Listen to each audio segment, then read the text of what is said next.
Hello everybody. Today we will explore one of the best movie, The Shawshank Redemption.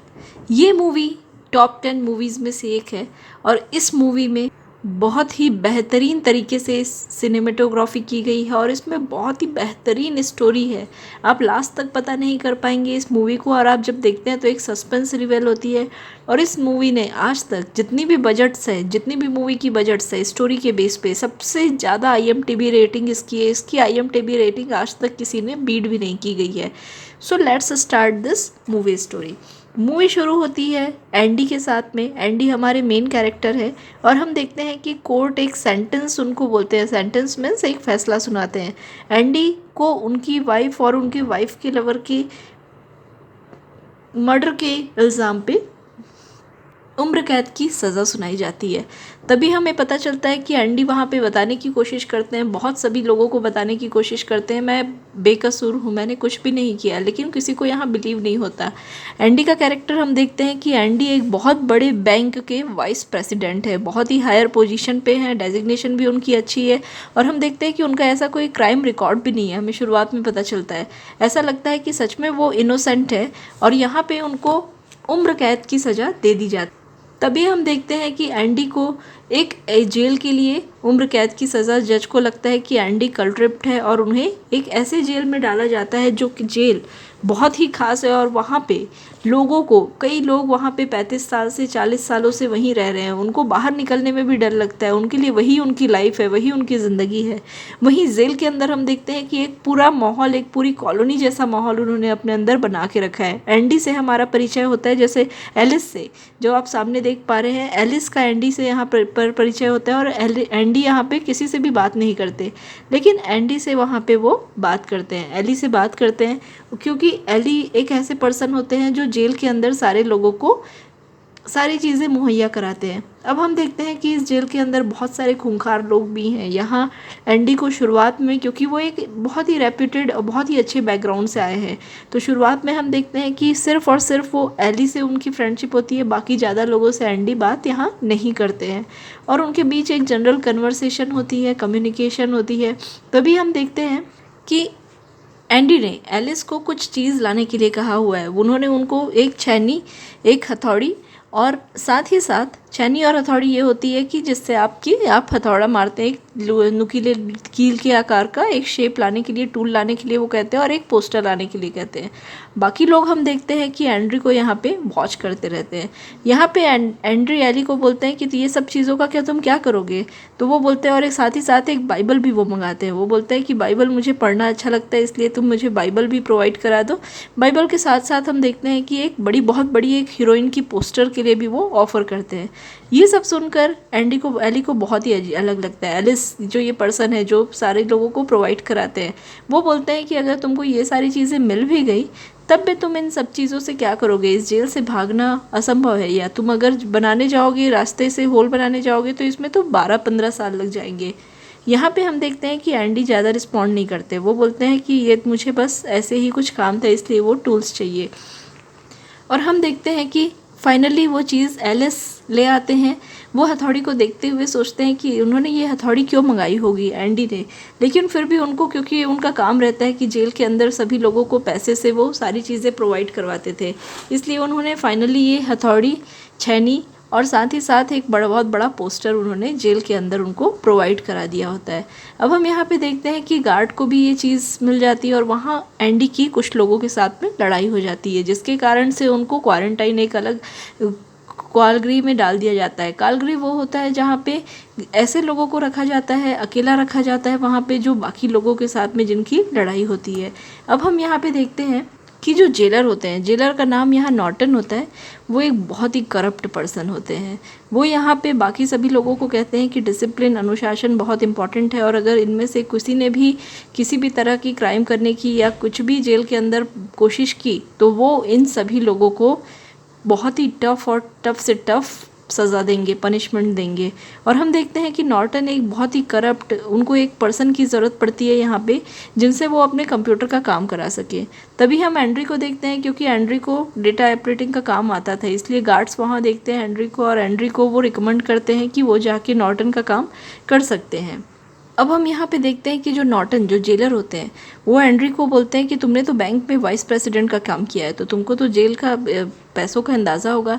Andriy वहाँ पे उनको बताते हैं कि हाँ मैं तुम्हारे ब्लैक मनी को अच्छे से छुपा सकता हूँ। वहीं वो देखते हैं कि हमेशा एंड्री के पास एक बाइबल रखी होती थी। उनको यहाँ पे इससे बहुत डाउट होता है कि वो बाइबल क्यों रखे होंगे, लेकिन वो खोलने ही वाले होते हैं बाइबल को, बट तभी वो उसे वापस रख देते हैं। इस सीन को हमेशा याद रखिएगा क्योंकि यहाँ उनको डाउट रहता है। बाइबल को उन्होंने देखने के लिए खोलने के लिए सोचता है लेकिन तभी उन्होंने बाइबल को खोलते ही नहीं है। ये सीन बहुत इंपॉर्टेंट मोमेंट है इस पूरी मूवी का, इसे आप याद रखिएगा। बाद में आपको पता चलेगा कि बाइबल का सीक्रेट क्या था। सो यहाँ हम देखते हैं कि दोनों के बीच कन्वर्सेशन होती है। नॉर्टन यहाँ पे बात करते हैं एंड्री से कि तुम्हें मेरे अकाउंट्स को मैनेज करना होगा। एंड्री भी इसके लिए एग्री हो जाते हैं। वो उनको बताते हैं कि हाँ वो बिल्कुल ही उनकी ब्लैक मनी को फाइनली वाइट में कन्वर्ट कर सकते हैं और उनके पास एक उसके लिए वो एक आर्टिफिशियल अकाउंट बनाएंगे। आर्टिफिशियल अकाउंट ये होता है कि वो एक ऐसे पर्सन के नाम से आईडी अकाउंट बनाते हैं जो इस धरती पे इस बेसिकली अर्थ पे एग्जिस्ट ही नहीं करते। उनकी आइडेंटिटी बनाने का काम, उनका सारा काम करते हैं नॉर्टन। जेलर होते हैं क्योंकि उनके पास तो वो एक आइडेंटिटी, ये लोग एक फर्जी आइडेंटिटी बताते हैं और उसी आइडेंटिटी में जितने भी नॉर्टन के ब्लैक मनी के पैसे होते हैं वो उसे उसमें ट्रांसफ़र कर देते हैं। हम अब देखते हैं कि एंड्री को साथ ही साथ लाइब्रेरी पे भी जॉब मिल गई है क्योंकि लाइब्रेरी का जो पर्सन होता है वो बहुत रिटायर हो गया रहता है और उस वहाँ पे एक लाइब्रेरी के लिए एक पर्सन की रिक्वायरमेंट होती है। हम देखते हैं कि यहाँ एंड्री अब लाइब्रेरियन का काम भी, एज अ लाइब्रेरियन वहाँ पे लाइब्रेरी का काम भी करने लगे हैं और साथ ही साथ नॉर्टन को उनके पूरे अकाउंट्स में वो मैनेज करने में हेल्प करते हैं। इस तरह से हम देखते हैं कि लाइब्रेरी पे वो देखते हैं कि बहुत सारी बुक्स के साथ में वो हमेशा, क्योंकि उनको बुक पढ़ने का बहुत ज़्यादा शौक होता है, तो वो बुक पढ़ने के साथ साथ वो नॉर्टन को भी हेल्प करने लगे हैं। अब यहाँ पे हम एंड्री को देखते हैं कि एंड्री के काम से नॉर्टन बहुत खुश हो गए हैं, लेकिन कहीं ना कहीं इस काम एंड्री को अब इस जेल में पूरे 12 साल हो गए हैं और अब एंड्री पूरी तरह से इस काम को मेंटेन करते हैं। एक दिन लंच पे कैंटीन पे एंड्री बोलते हैं कि अगर मुझे यहाँ से भागने का मौका मिला तो तुम में से कौन ऐसे हो जो मेरे साथ भागना चाहेगा। अब हम देखते हैं कि उनके साथ भागने के लिए ज़्यादा तो नहीं, 2-3 ऐसे उनके साथ में जो कैदी होते हैं वो तैयार हो जाते हैं। वो बोलते हैं कि हाँ हम लोग बिल्कुल इस जगह से हम भी आपके साथ में भागना चाहते हैं। एंड्री बोलते हैं ठीक है, मेरे पास एक प्लान है, मैंने एक सुरंग बनाई हुई है, उस सुरंग के पीछे से हम लोग भाग सकते हैं। अब यहाँ पे देखकर सब लोग आश्चर्यचकित हो जाते हैं कि उन्होंने ये सुरंग बनाई कैसे और सुरंग कैसे बनाई जा सकती है, ये किसी को नहीं पता होता। लेकिन हमेशा ये जो सुरंग थी, आपको याद होगा जो छैनी और हथौड़ी मंगाया था एंड्री ने, कंटिन्यूसली 12 साल तक वो उस छैली और हथौड़ी से बाहर के लिए एक सुरंग बना लेते हैं। अब एंड्री ने एक बहुत ही अच्छा मास्टर प्लान बनाया होता है। उन्होंने अपने जैसा दिखने वाला डमी तैयार किया होता है। वो ऐसा इसलिए करते हैं ताकि जब गार्ड वहाँ पे चेक करने के लिए आए तो फिर वहाँ पे उनको एंड्री ऐसा लगे कि एंड्री सो रहे हैं। और नॉर्टन को भी वो अपने काम से बहुत ही खुश रखते हैं। हम देखते हैं कि नॉर्टन को लगता है कि वो बहुत ही अच्छी तरीके से वो उसे दूसरे जेल में भी शिफ्ट नहीं होना देना चाहते, और नॉर्टन यहाँ पे उनको वार्निंग भी देते हैं कि अगर इस चीज़ के लिए उन्होंने कुछ किया तो फिर वो उनको बहुत ही ज़्यादा पनिश करेंगे। और हम देखते हैं कि क्योंकि एंड्री ने अब नॉर्टन को काम करने से मना कर दिया था, जिसके लिए उनको काल कोठरी में फिर से डाल दिया जाता है और काल कोठरी में उनको सजा दी जाती है। नेक्स्ट डे हम देखते हैं कि उनके जो फ्रेंड होते हैं वो एक डमी बनाने का जो काम था वो डमी बनाने का काम पूरा करते रहते हैं, जिससे कि उनको ऐसा लगे कि उनके जैसा, बिल्कुल उनके जैसा ही डमी वो बनाते हैं, जो इसको देखकर ऐसा लगे दूर से कि ये सिर्फ और सिर्फ इंसान ही है। और हम ये देखते हैं कि गार्ड के लिए भी वो फायर सेफ्टी अलार्म्स के लिए बहुत सारी यहाँ पे प्रैक्टिस करते हैं। अब फाइनली वो दिन आ जाता है जब सोचा होता है एंड्री ने भागने के लिए। वो दिन जैसे जैसे करीब आता है, एंड्री का अपना प्लान जो रहता है वो और भी नियर होने लगता है। नॉर्टन को यहाँ पे एंड्री को एक वार्निंग देते हैं कि अगर तुमने फिर से आगे कुछ किया तो मैं फिर से तुमको काल कोठरी में डाल दूंगा। एंड्री यहाँ पे उनकी बातों का ज़्यादा कुछ रिस्पॉन्स नहीं देते हैं। वापस हम देखते हैं कि एंड्री अपने फ्रेंड एलिस से बात करते रहते हैं और एंड्री और एलिस आपस में बात करते हैं। एंड्री उनको एक चीज़ बोलते हैं। एंड्री बोलते हैं कि अगर तुम्हें कभी जेल से निकलने का मौका मिले तो तुम क्या करोगे। एलिस बोलते हैं मैं तो ऐसा सोच भी नहीं सकता क्योंकि अब यही मेरा घर है। एंड्री वहाँ पे उनको एक एड्रेस बताते हैं, वो उनको मेलनबर्ग की एक जगह बताते हैं। वो कहते हैं कि तुम वहाँ पर आ जाना और वहाँ पर लेफ़्ट साइड पर तुम खुदाई करना। उस प्लांट के नीचे जब खुदाई करोगे तो तुमको सारी चीज़ें मिल जाएगी। उस समय पे एलिस को कुछ भी समझ में नहीं आता है कि एंड्री क्या बोल रहे हैं। हम देखते हैं कि यहाँ पे उनके बीच की अब बातें भी हो गई है और अब एलिस को पता है कि एंड्री भागने वाले हैं और पूरी तैयारी इन्होंने जेल से भागने के लिए इस तरह से की है कि उन्होंने अपना डमी भी बना लिया है। उस डमी के कारण इनको कोई पहचान भी नहीं पाएगा। हम यहाँ पे देखते हैं कि एंड्री एलिस के साथ बोलते हैं कि तुमने मेरा जेल में बहुत सपोर्ट किया, और वो बोलते हैं कि यहाँ से जाने के बाद क्योंकि मैंने इस गुनाह की सज़ा काटी थी जो मैंने इतने सालों तक किया ही नहीं है। तो हमें यहाँ पे पता चलता है कि एंड्री और एलिस की एक कन्वर्सेशन भी होती है और यहाँ जेल के अंदर एंड्री को ये भी पता चलता है कि उन्होंने उनकी वाइफ का जिन्होंने मर्डर किया था, जिस चोर ने मर्डर किया था, वो एक्चुअली इस जेल के अंदर ही था। वो जो चोर होता है वो और कोई नहीं, वो एक चोरी करने के लिए जाता है जहाँ उनकी फियांसे, जो उनकी वाइफ भी होती है अपने फियांसे के साथ में, अपने लवर के साथ में, और उसने उसको मार दिया होता है। एलिस ने, इससे हमें ये चीज़ पता चलती है कि शुरू से ही एंड्री बेगुनाह होते हैं। वो एक ऐसी चीज़ की सज़ा काट रहे होते हैं, ऐसे जुर्म की सज़ा काट रहे होते हैं जो उन्होंने किया ही नहीं है। लास्ट पे हम देखते हैं कि कैंटीन पे आज सब लोग बहुत खुश हैं क्योंकि इनको आज जाने का मौका मिलेगा। 3 लोगों को एंड्री ने अपने साथ में एग्री करके रखा है जो कि उनके इस प्लान में, उनके भागने में उनकी मदद करेंगे, और इनको अब सब पता है कि क्या करना है। ये सारे लोग इस प्लान में इंक्लूड है। शाम को हम देखते हैं कि लाइब्रेरी से लौटते वक्त एंड्री अपने साथ कुछ चीज़ रख लेते हैं। वो वहाँ पे लाइटर अपने साथ में रख लेते हैं, और नॉर्टन के साथ ही साथ हम देखते हैं कि वो सिग्नेचर भी है, उनका फिंगरप्रिंट भी जो होता है वो अपने साथ रख लेते हैं।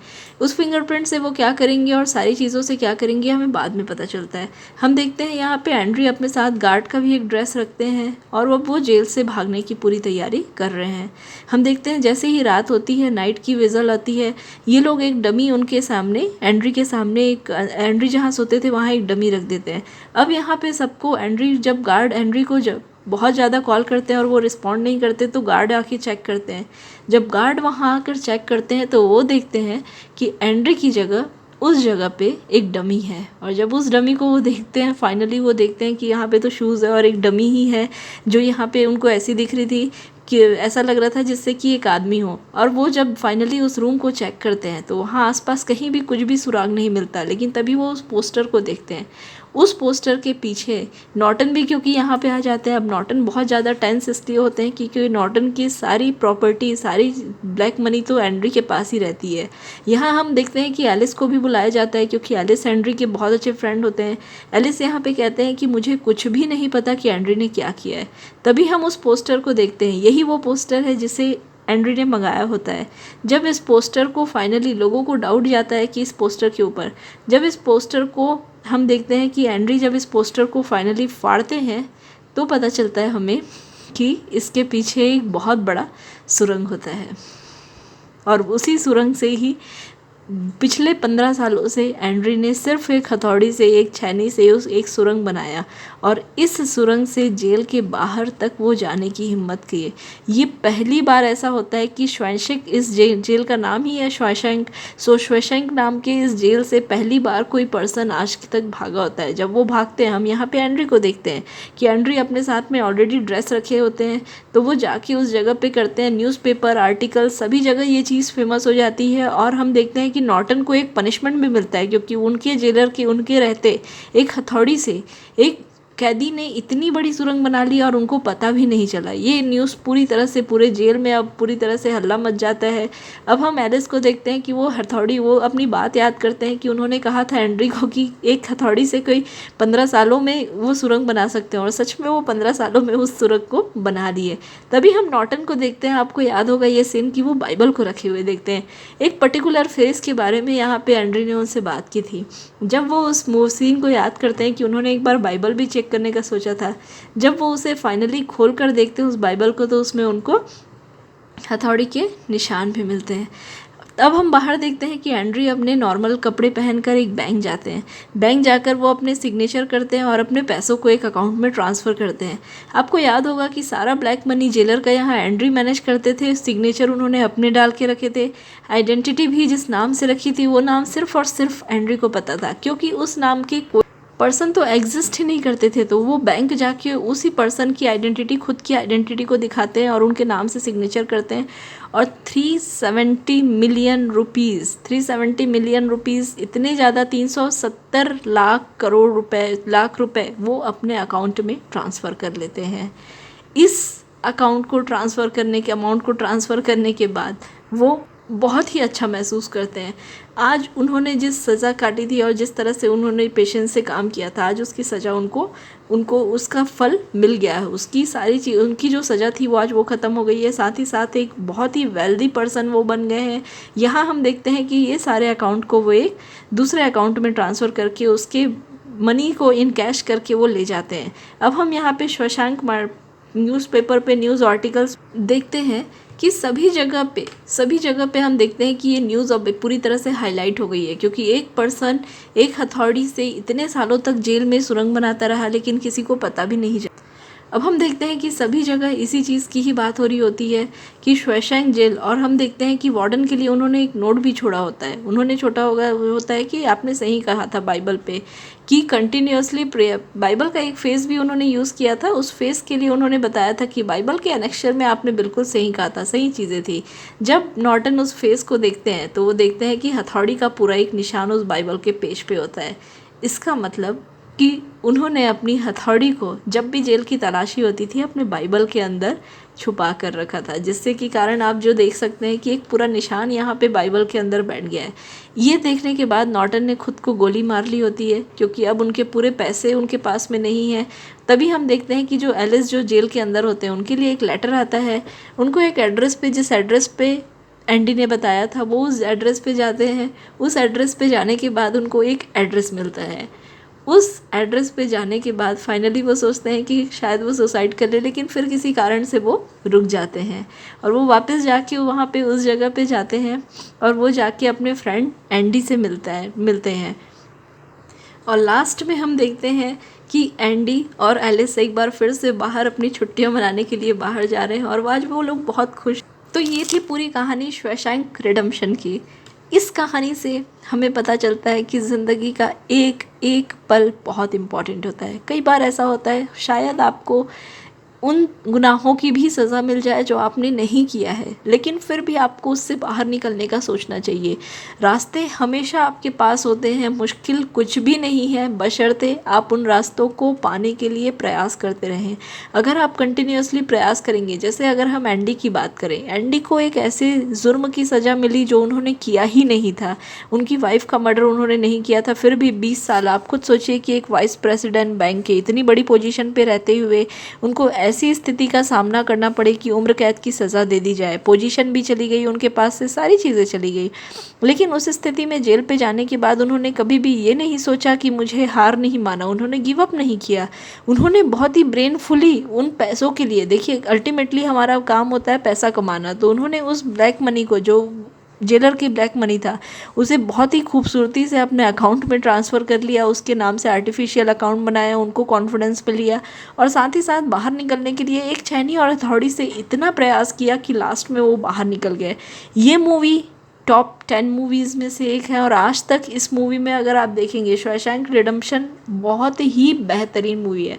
आपको पूरी मूवी को देखना चाहिए। आपको यहाँ पे एंडी जो मेन कैरेक्टर है इसके, उनसे एक हिम्मत मिलेगी, एक ताकत मिलेगी कि ज़िंदगी में बहुत सारी चीज़ें, कभी भी आपके सामने कोई भी परिस्थितियाँ आएँ, लेकिन कभी भी आप हार न माने और हमेशा सॉल्यूशन को ढूंढिए, सॉल्यूशन आपको ज़रूर मिलेगा। Thank you for watching and please subscribe our channel, क्योंकि कंटिन्यूसली हम इस चैनल पे इंस्पिरेशनल मूवी ही अपलोड करने वाले हैं। ऐसी मूवी जिनसे हम अपनी ज़िंदगी में बहुत कुछ कर सकते हैं, हम अपनी ज़िंदगी में बहुत कुछ आगे बढ़ सकते हैं, वो सारी मूवीज़ हम इस चैनल पे अपलोड करेंगे।